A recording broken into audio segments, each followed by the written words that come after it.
Hello, everyone, and welcome to the Stephanie Stevens Show. Thank you guys so much for joining me here on my YouTube channel.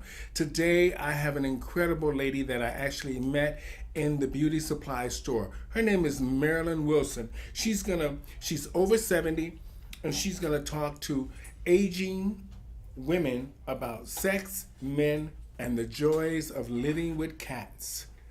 So thank you guys so much for joining me here. Be sure to subscribe to my YouTube channel and tell everyone about Stephanie Stevens. Today, ladies and gentlemen, I have the incredible Marilyn Wilson on my show. Hello, Marilyn. How are you? I'm very well, Stephanie. How are you? I'm good. Welcome to my show. I'm very glad to be here. It's my pleasure. Wonderful. How are you today? I'm pretty good, thank you. Yeah? Where are you from? I am originally from Israel. And how long you been in Toronto? Well, I've been in Toronto for over 50 years. Let me just say that. Yeah, long time. So you have lots of stories. Well, I suppose you could look at it that way. Yes, indeed, I do. So do you ever visit Israel? Do you ever go back? I haven't been back for a lot of years, but I was actually born in Israel, but I left there quite early on. And I was, for the most part, raised in Montreal. Oh. Yes. Oh, my goodness. Yes. Parlez-vous français? Oh, oui, je parle français. Oh. That's petit peu. That's all I know. That's all right. Now, the reason I asked you to be on my show, after seeing you in the beauty supply store, I just thought it would make a great show for women that were older that still enjoyed the beauty products, dressing up, being fabulous. Most absolutely, yes. And I thought you looked great. So thank you. why is it that you think it's important to stay looking great and just feeling great at this age? Sure. I think it's a matter of whatever makes you feel good, whatever turns your crank, as the expression goes. It always turned my crank: fashion, beauty, cosmetics, all that stuff. I love it. I always have. Even when I was a kid, I still do. I enjoy being a girl, you know? That's and it. as far as I'm concerned, I'm on this side of the grass so far, you know? I may be old, but I'm not dead yet, so I still have interest in looking the best I can. I try to do the best I can do in every aspect of life. Let's put it that way.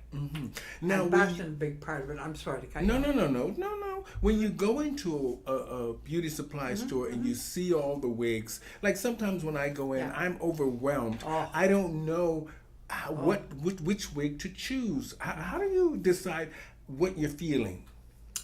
Well, for the most part, given my experience with it, I try to look for things, first of all, that are on sale. It's a big deal. Living on pension, etc., it's a big deal. Also, I try to look at stuff that I think I may be able to get away with. You know, I can wear short, I can wear long, I can wear curly, I can wear straight, but it has to be the right styles. Okay, so I do have to be a little bit selective in what I pick, what I choose. If I'm with somebody, if I bring somebody with me, I always ask them what do they think. You know, they may say, "Oh, no, it's really not for you." You know, that kind of thing. Now, when you're deciding to dress and to dress up, what kind of makeup do you think older women should actually look for? Do you think they should wear heavy makeup or light makeup, or just overall what they see on TV? Well, I think really, again, what governs me is what's worked for me for all of my life, all right? I pretty well wear the same, I guess, medium foundation that I did when I was a teenager, all right? Same thing with eyeshadows, and, yeah, I pretty well pick things that are, that I've used for like 1,000 years, so to speak. Yeah, it's really what I do.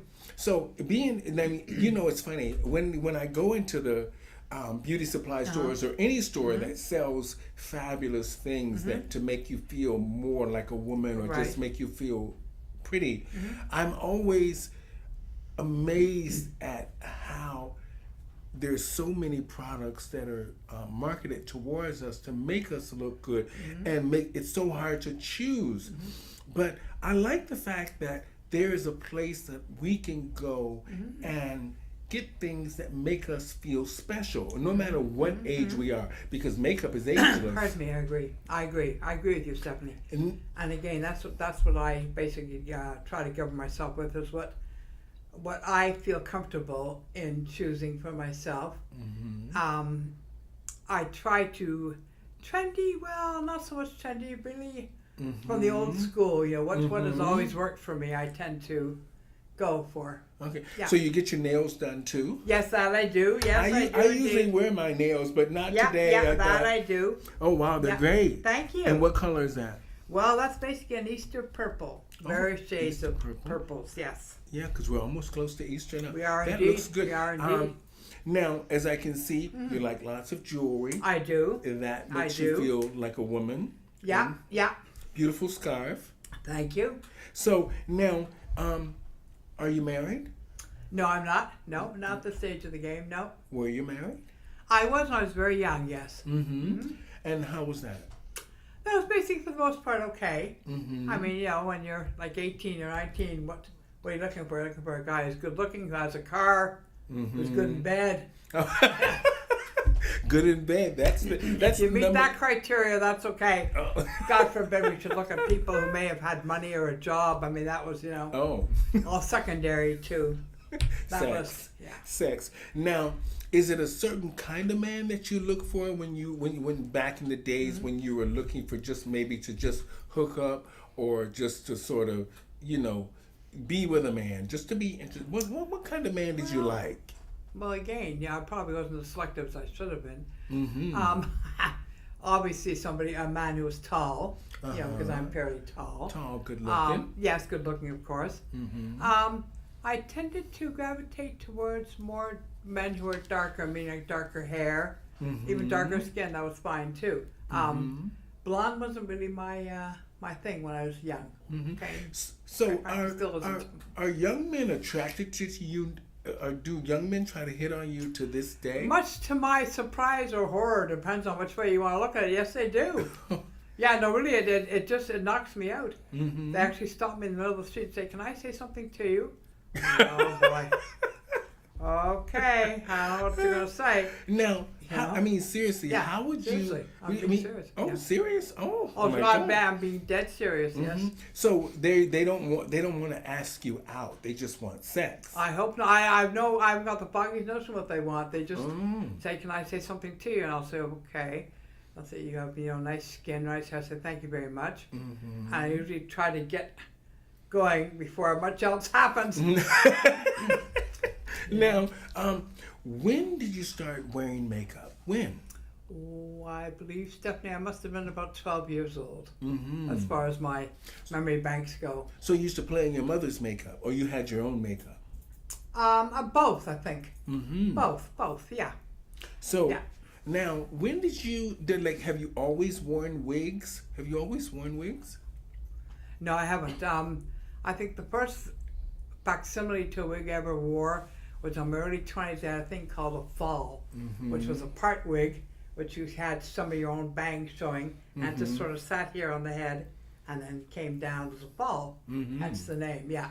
So do you think men treat you differently when you have natural hair or wigs? Do they treat you different if you wear a wig or if you just have? Have you noticed any difference? No, I haven't. To be honest with you, no. So you would say to older women, feel free, try wigs on, try Absolutely. to, Well, whatever makes you happy, I think is whatever makes you happy and whatever makes you confident, I think is a big part of it. Yeah, Because confidence is a big part. coming from the black community, Yes. we know my sister, my mother, they all wore wigs and weaves and stuff like that, and it never was an issue for my father. Yes. But for some reason, the young girls always try to make their weaves, even today, try to look as realistic as possible. And now there's the lace front wigs that make it look more realistic, which is a good thing because it shows that at least now people don't have to be concerned about a wig actually looking like a wig. It looks more natural, which we're good about that. Now you say that you live with cats. I do indeed. How many cats do you have? I have 3 now. What's their names? My oldest one is Bethany, and my youngest one is Sparrow, and my only boy right in the middle is Corrigan. Oh, Corrigan. Oh, that's a Yes. nice name. Yeah. Now, when did you get the cats? What was your first cat? Oh boy, my first cat was when I was about, currently or when I was a child? No, now. They're Now? not the ones you have now. The first one I guess was Bethany. She's the oldest. She's like 19. Mm-hmm. Or Bright Wood, whichever, both, yeah. And then Sparrow is 8 and Corrigan is 10. Mm-hmm. Now, what's the personalities of your cats? Oh, extremely different. Bethany is a real fussy, but can hold her own and does what she wants to do and rules the roost, even though she's tiny, very tiny. Corrigan is about the size of the Titanic. He's my only boy. Tuxedo cat, which is black and white, and a real mama's boy. Oh, just lives for me. That's it. That's the only thing in his universe is me, as far as I can make out, as far as anybody can make out. Sparrow is another Titanic, meaning like they're big girls and boys. She's fairly independent. She was abused quite a bit, so she can be fairly independent. But she's affectionate with me, and that's fine. Okay. So, having 3 cats. Yeah. Now, do you live with a man now? Not the present time. No, I don't. Okay. So No. it's just you and your 3 cats. It is indeed. Mm-hmm. So, are you looking to date again, or are you dating anyone right now? Well, I mean, I don't think you can ever close the door on anything. I guess that's my philosophy in life with anything, Stephanie, okay? I'm not per se looking, although, like I say, I wouldn't, as the old expression goes, throw a mother bed for eating crackers, whatever comes my way, comes my way, Okay. Now, yeah. do you have any kids? No. Okay. No, I do not. I spent most of my life as a social worker, Stephanie, raising everybody else's kids, to be quite candid with you, yes. So, I just want to ask one personal question in Yes, a of sense. course. Are you lonely? Like, what are the cats? Sometimes when people have animals, Yes. it makes up for them not having either a husband or a lover or a boyfriend or girlfriend around. Geez, I hope not. Oh. I mean, to me, a cat is a cat, and I love them dearly. They are part of my family, but I don't have any false illusions about Corrigan being a man, or no, I hope I never do, like in the world of. Am I lonely? I think we all have our moments, but for the most part, I'm pretty, I'm glad to be alive, Stephanie, to tell you the truth. I'm glad to be fairly independent. I can still, for the most part, do my groceries on my own, clean my own bathtub, that kind of thing. This is important. So I think it's important, and independence is very important for me. And I'm still working the odd time, so I'm glad about that. I still keep my hand in. And yeah. Wow, inspiration. An inspiration.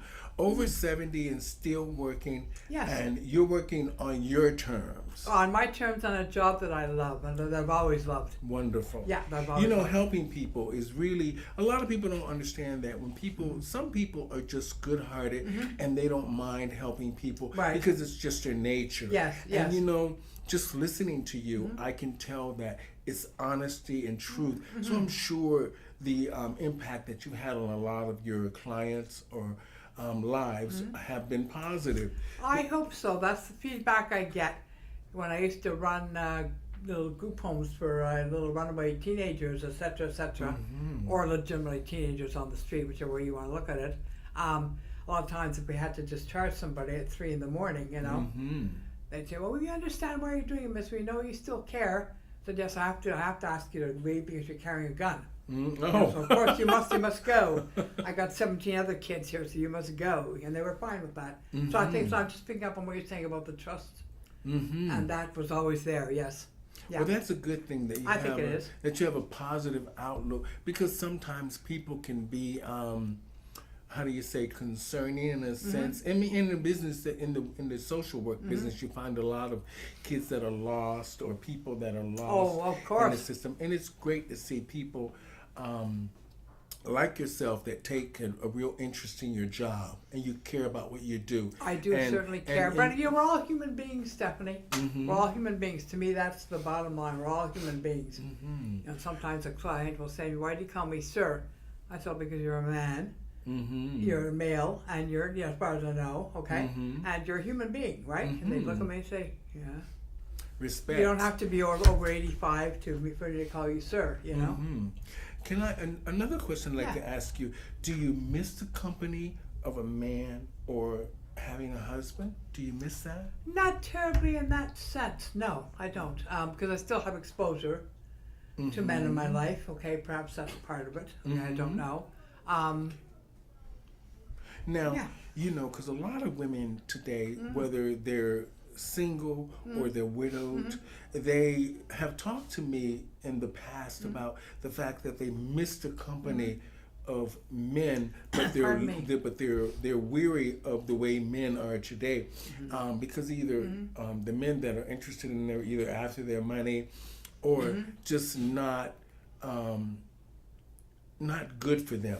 Yes, I understand Because as we get older and we get I settled in understand our that, in yeah. our ways, and sometimes our needs and wants takes us out of our comfort zone. This is true.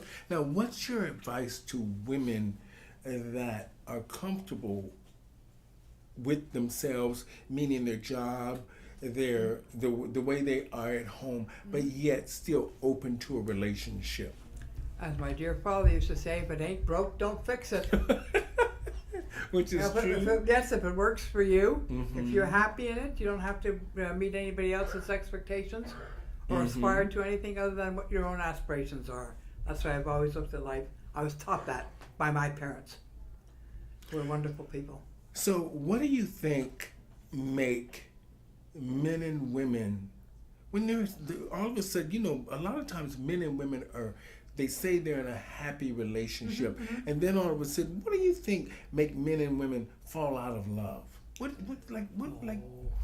because Geez, sometimes I guess that's the age-old answer. Somebody could solve that, Stephanie. I don't really know that I have an answer for that per se. I would say that things change. You can see people change as they grow older. They want different things. They aspire to different things, and perhaps what originally worked for them, 40 years prior doesn't work for them now. As far as actually falling out of love, yes, maybe they met somebody else. Maybe they didn't. Maybe they just, life happens. People change. I think that's what it is. Change is always in the cards. We can never guarantee anything, as far as I'm concerned. Wish we could, having said that, but we can't. And wherever life takes us, it takes us.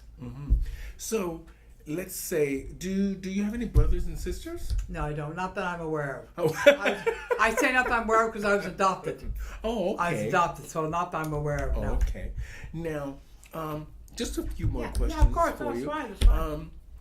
What if you were to look for a man Yeah, today? What sort of man would you be interested in? What kind of man would Sure. interest you? I'd be interested in somebody who was honest, somebody who was actually a human being, or like we say in Jewish, a mensch, which means a real person. A real, genuine person. Has those important qualities, honesty, integrity, comes with good character. Certainly an animal lover, in my case, certainly that has to be. Somebody who would respect me for what I am. I guess the only other thing I would say, that's some of the important things. Other things that would be like somebody, quite frankly, I'd like somebody who has a car, somebody for companionship, that would be nice. Somebody to have dinner with occasionally would be nice. Somebody to drive me to the grocery store would be nice. Now, when you say that you were working in social work, Yes. and mostly with men, Yes. did any of these men come on to you? Oh, yes. Make propositions to you? Oh, yes. And how did you deal with that as in a professional sense? In some ways, it was quite easy, Stephanie, because you had the rule of the land, being whatever agency you're representing at that point. That was part of it. Okay, so it's easy to turn and say, "Look, I'm sorry, it's against company policy," but to take you a step further, Joe, John, whichever. No, this would not be appropriate for me to overlap and from a professional capacity with you into a personal relationship. Wonderful. When I thought about this show, I thought, what questions should I ask her? What should we talk about? And what is important? And I thought to myself, what was important is the fact that we need to understand that older people do still have a desire to make love, Most assuredly. to be loved, Most assuredly. and to feel special and look pretty. And as women, that is something that's very important in our lives. It is Now, indeed. on my final thoughts. Yes. Thank you for coming. Oh, it's onto my my pleasure. show. I've enjoyed it. I've enjoyed it. It's been fun. Yeah. So, what would be your advice for women? Can you sum it up for us to say about beauty, men, and just the fact of aging and feeling special? Just give us a little quick rundown of advice in those. Let's start with the beauty. Okay, again, I have to say, whatever makes you happy, whatever turns your crank, as I said at the beginning of the show, whatever does it for you, that's important. I don't believe in life you can present to others if you don't feel good about yourself. That's just my opinion, of course. Like, for example, I'm walking in this store, in this wig store, and you approach me. Okay? So obviously I'm approachable. I think that's important. Yes. You see? So you have to, I could turn on giving you a look like, you know, or received you, which I did. I received you, okay? So I think that's important. It's how you present in life, which makes you approachable, okay? And people, I think, can see that in your demeanor. And again, I'm trying to sum up. I haven't forgotten your original question. But really, all I can say again is whatever makes you happy, whatever does it for you. Yeah, I think that's important. Young, old, whatever. And I think it's important for women to dress up, and they don't need to make excuses for wanting to feel and look beautiful. Not at all. Not at all. So I'm gonna just give you my final thoughts. Okay, Because sure. I wrote a little bit about All right, this. sure. Okay. My final thoughts is to see older people still living and thriving in a positive manner, and not giving up, and being active, keeping their mind and body working. So thank you, Marilyn, for sharing your story with us. My You're pleasure. an inspiration. And you know what? you. Let's go shopping. There's a plan. Let's Never go turn that shopping. down. Never turn that down. No. So thank you so much for being My on my pleasure. show. Thank you, everyone, for joining me on the Stephanie Stevens Thank Show. you. This is Marilyn Wilson. Today we talked about men, sex, aging, and the fact of just feeling beautiful and fabulous over 70. Thanks, everybody. Thank you, you. Marilyn, for having my show. My That pleasure. was great. My pleasure. I'm glad Thank you enjoyed so it. My much. pleasure. My pleasure. It was fun. Thank you.